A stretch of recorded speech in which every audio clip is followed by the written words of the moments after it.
Hi guys! Welcome to my cooking channel. For today's video, I'm going to teach you on how to cook buttered shrimp. Here's what we need for this recipe. You may pause the video to list down all the ingredients.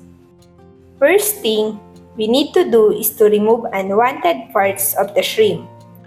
Remove the horn or this pointy thing. Remove the legs.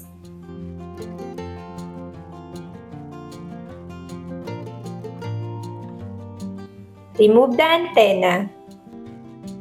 You can also remove the intestine or revein it, but it's matter of preference. According to Google, if it's safe to eat.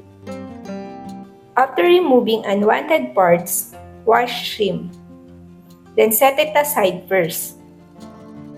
In a cooking pot, add sweet corn.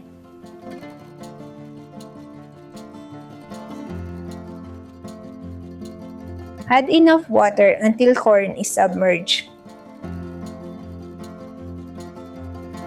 Boil corn until tender or good to eat.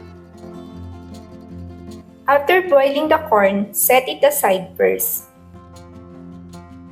Using medium heat, melt butter in a large pan.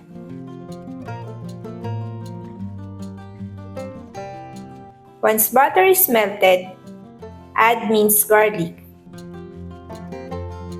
Sauté garlic until you can already smell its aroma.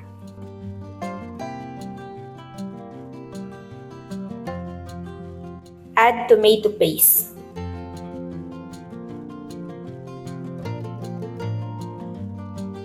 Salt or fish sauce. Ground black pepper. Oyster sauce.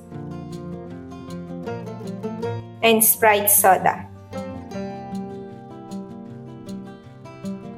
Stir until all ingredients are well blended and the color of the sauce turn red-orange in color. You may also add hot sauce at this point if you want.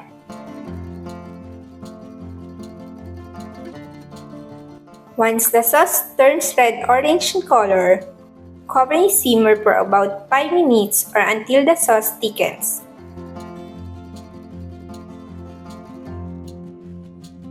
Once the sauce thickens, add cleaned shrimp.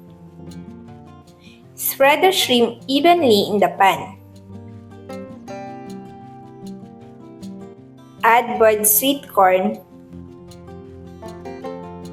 Spread the shrimp and corn evenly in the pan. Cover and simmer for 3 minutes on medium heat.